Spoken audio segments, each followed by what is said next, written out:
अस्सलामुअलैकुम दोस्तों, मैं हूं असलम आलम और आप देख रहे हैं गल्फ एक्सपर्ट। दोस्तों, आज की वीडियो में कतर में वैक्सीनेशन सेंटर के बंद होने, कतर में रूल के वायलेशन करने, इंडस्ट्रियल एरिया में एक कंपनी में काफ़ी तादाद में फ्रोज़न मछली मिली है, कतर में पब्लिक पार्क में फर्स्ट एड सर्विस प्रोवाइड करने, बलदिया की तरफ से छापामारी, कतर में कोविड-19 का सिचुएशन और वीडियो के आखिर में थोड़ा बहुत सऊदी अरब के बारे में बताने वाला हूं।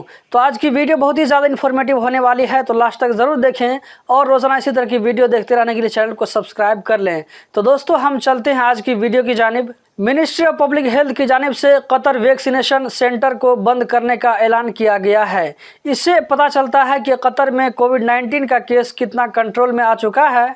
यहाँ पर कंडीशन बेहतर होने की वजह से कतर वैक्सीनेशन सेंटर का काम नहीं रह गया था, इसीलिए इसको बंद करना पड़ा।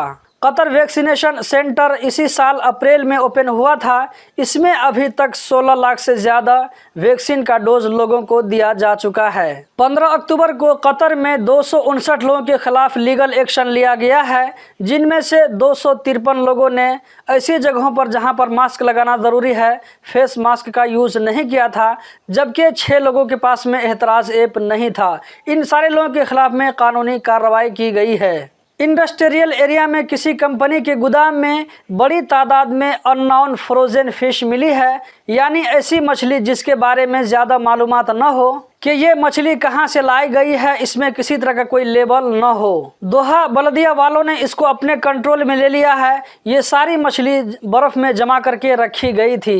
अननोन होने की वजह से और इस पर किसी तरह का कोई लेबल न होने की वजह से इसको आम लोगों के यूज के लिए अनफिट करार दिया गया। इन तमाम मछलियों को ज़ाय करने के लिए कहा गया और इसके खिलाफ रिपोर्ट लिख ली गई है। इसी तरह रैयान बलदिया वालों ने सितंबर के महीने में 2869 इंस्पेक्शन टूर को अंजाम दिया। 36 वायलेशन को रिपोर्ट किया।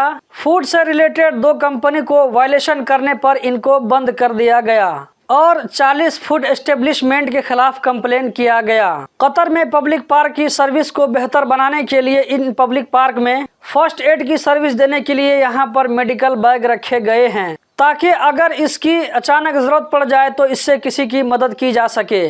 फर्स्ट एड के लिए जो जो सामान यूज़ होता है वो तमाम सामान इस बैग में मौजूद हैं। मिनिस्ट्री ऑफ पब्लिक हेल्थ की जानिब से कहा गया है कि कतर में 15 अक्टूबर को पिछले 24 घंटों में 57 कोरोना के नए केस रिकॉर्ड हुए, 37 लोकल लोगों में जबकि 20 बाहर से आने वालों में।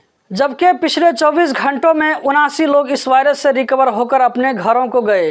कतर में अभी 915 कोरोना के एक्टिव केस हैं। दोस्तों, सऊदी अरब में भी कोरोना के हालात में बहुत ज़्यादा सुधार आ रहा है। वहाँ भी खुली जगहों पर मास्क लगाने के रूल को ख़त्म कर दिया गया है। सिर्फ कुछ जगहें हैं या ये कि बंद जगहों पर मास्क को पहनने का रूल बाकी है। वहाँ पर जिन लोगों को वैक्सीन का मुकम्मल डोज कंप्लीट डोज मिल चुका है, ऐसे लोगों के लिए फुल कैपेसिटी के साथ में मस्जिद नबवी और मक्का में काबा में नमाज पढ़ने और दूसरी इबादत करने के लिए इजाज़त मिल गई है, लेकिन यहाँ पर मास्क लगाना ज़रूरी होगा। इसी तरह इत्मरना और तवक्कलना ऐप को यूज़ करना ज़रूरी होगा। इस ऐप के ज़रिए उम्रा करने के लिए परमिशन ले सकते हैं, नमाज पढ़ने के लिए टाइम ले सकते हैं, इसी तरह रोज़ा शरीफ की ज़ियारत करने के लिए भी वक्त ले सकते हैं। सोशल डिस्टेंस के रूल को भी ख़त्म कर दिया गया है। तो दोस्तों, यही थी आज की वीडियो। इसी तरह की वीडियो रोज़ाना देखते रहने के लिए चैनल को सब्सक्राइब करें, इस वीडियो को लाइक करें। वीडियो देखने का बहुत बहुत शुक्रिया।